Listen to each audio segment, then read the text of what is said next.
They killed old Moses. That 12-pound largemouth bass had been coming to my dock every single morning for nearly 4 years. I named him, fed him scraps from my breakfast, watched him grow from a chunky teenager into the king of the lake. And now he was floating belly up with over 200 other fish, his big mouth half open like he was still trying to breathe. The chemical smell hit me before I even got down to the water's edge, that sunrise sharp, metallic copper sulfate mixed with the sour stink of dead fish. My name's Jack Harlan. I'm 55, retired from the power company up in Pine Ridge, South Carolina. Spent 30 years climbing poles and fixing lines with my hands, and all I ever wanted was to live quiet on the 12 acres my granddad bought back in 1951. That spring-fed lake in the middle of it had been our family's peace since before I was born. But none of that mattered to Alina Voss. She's the kind of woman who moved into Riverbend Estates, the big subdivision they built all around me 15 years ago, and decided she owned everything her eyes could see. White Range Rover, always spotless, hair never out of place, always carrying that leather folder like she was about to close a $1 million deal. Within 6 months, she made herself president of the HOA and started her beautification campaign, which was really just her way of making everyone else miserable until they bowed down. At first it was little things. Letters saying my old wooden dock ruined her view. Then complaints about me fishing at dawn.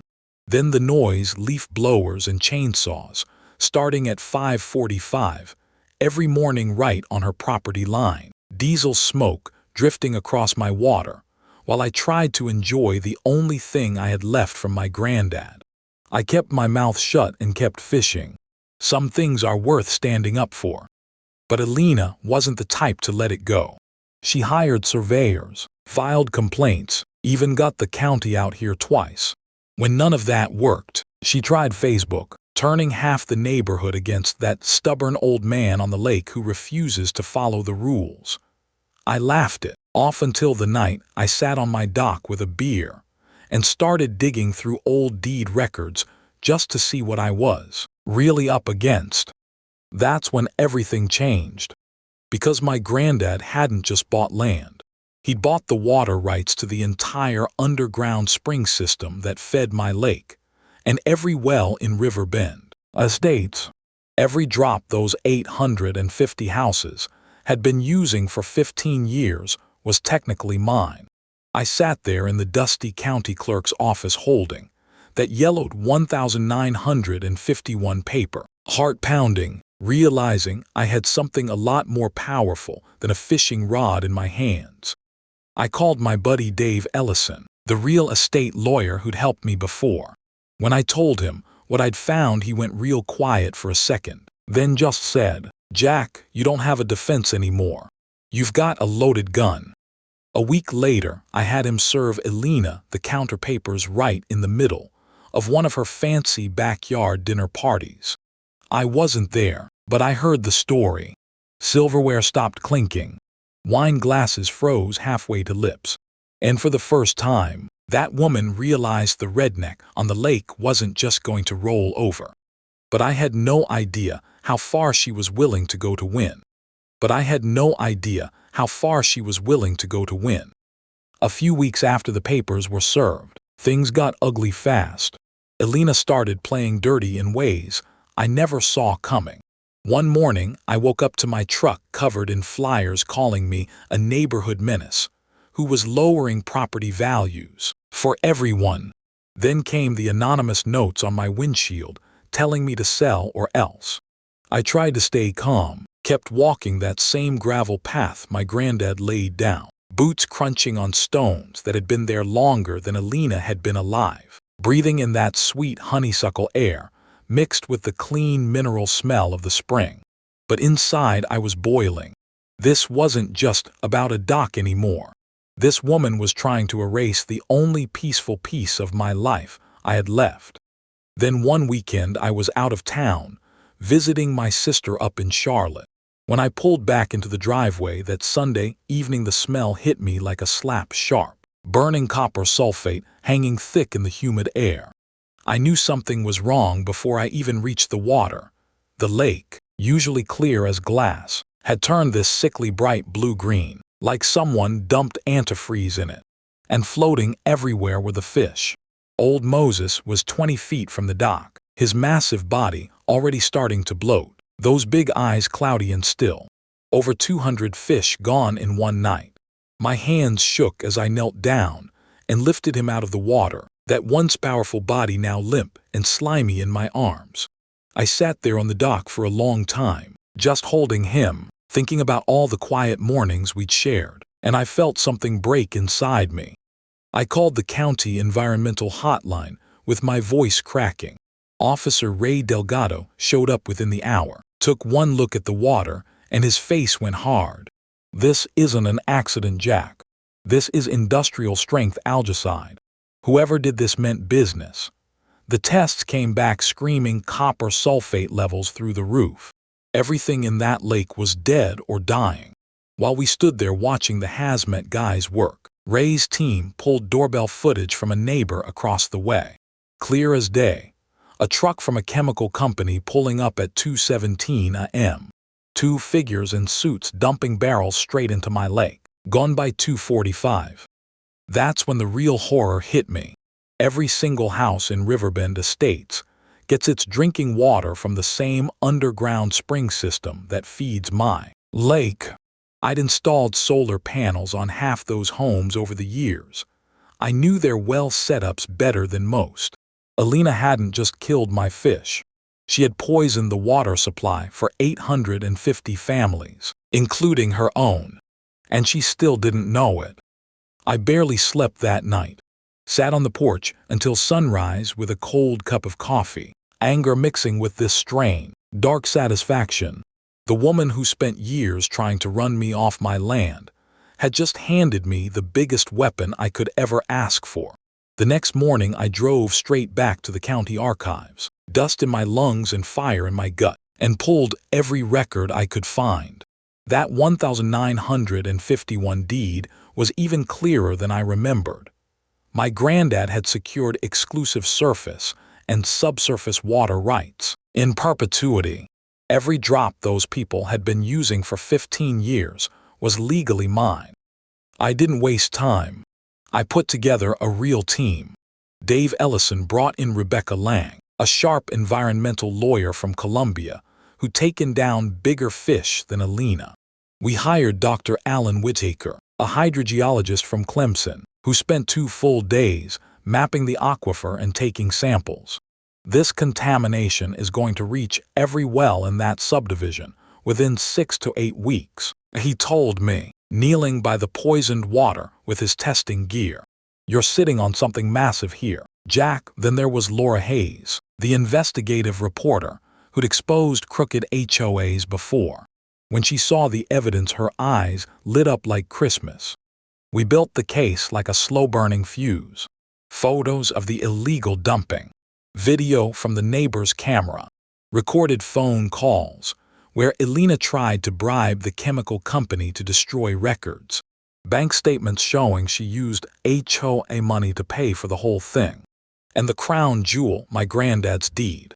I wasn't interested in bankrupting innocent families. I just wanted Alina to face what she'd done. The pressure started building fast. People in Riverbend began complaining about metallic-tasting water, kids getting stomach aches, dogs refusing to drink from their bowls.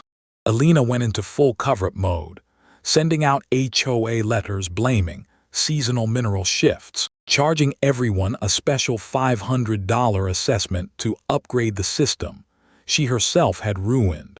I watched from a distance as her perfect world started cracking. Her husband started staying late at work. Neighbors who once nodded at her now crossed the street. Then came the big community meeting at the Riverbend Clubhouse. 300 people packed into a room built for 200. The air was thick with anger and cheap coffee. Alina sat up front trying to look in control, but her hands were trembling.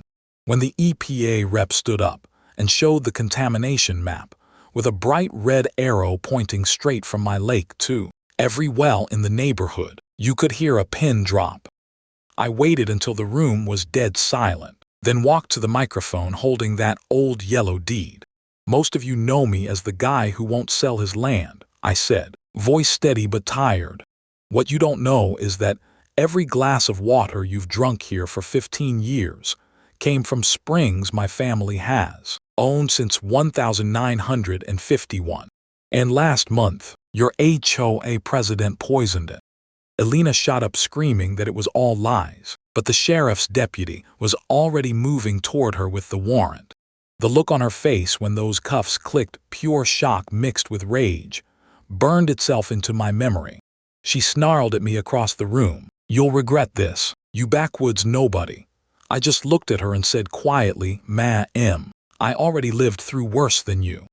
That night after the meeting, I sat on my dock long after everyone else had gone home, the wooden planks still warm from the day's sun under my bare feet.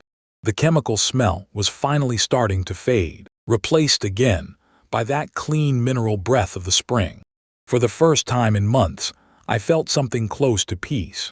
Elena Voss had spent nearly 2 years trying to erase me from my own land, all because my simple life offended her perfect view. In the end, she destroyed her own world instead. The fallout came fast and hard. Federal charges for unlawful discharge of pollutants, state charges for criminal trespass and destruction of property, plus embezzlement for using HOA funds to pay for the poisoning.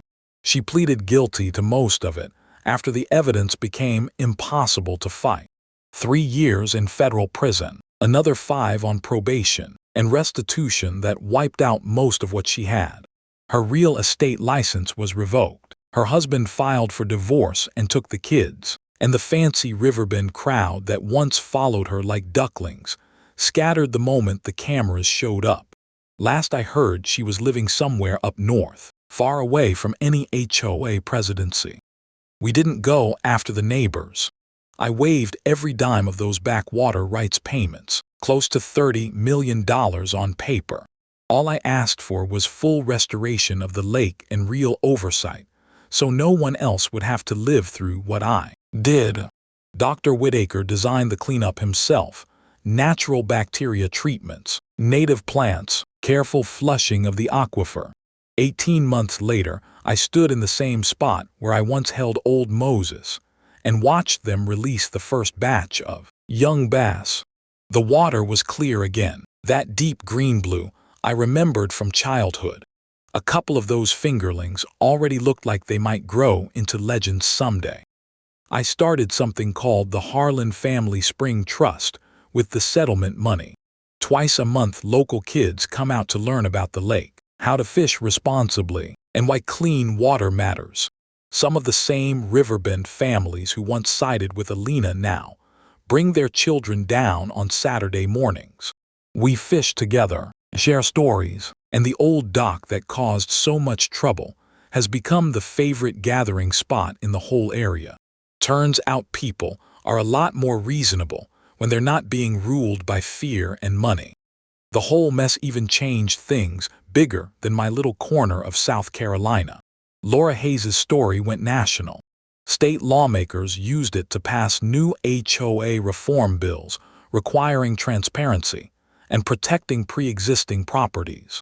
A couple other families facing their own bully presidents reached out for help, and I've been glad to give them the same paperwork and lawyer referrals that saved me.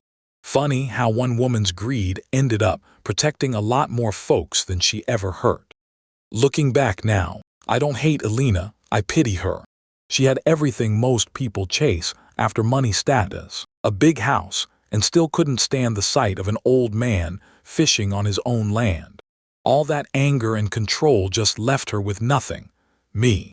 I still get up before dawn, walk that same gravel path, and watch the mist rise off water that belongs to my family again. The honeysuckle still smells sweet in the mornings. The blue herons are back. And every time a bass breaks the surface, I think about my granddad and smile. Some fights aren't about winning or losing. They're about refusing to let someone else decide what your peace is worth. So tell me, Have you ever dealt with an HOA that went too far? Or a neighbor who thought they could run your life just because they didn't like the way you lived on your own property? Drop your stories in the comments. The good ones, the ugly ones, even the ones where you're still fighting. Sometimes just knowing you're not alone makes all the difference. If this story hit home, give it a share. Might help somebody else who's staring at their own version of Alina Voss right now. Thanks for listening. Protect what's yours, stand your ground, and never forget that the quietest guy on the lake might just own the water under your feet. I'll see you out there.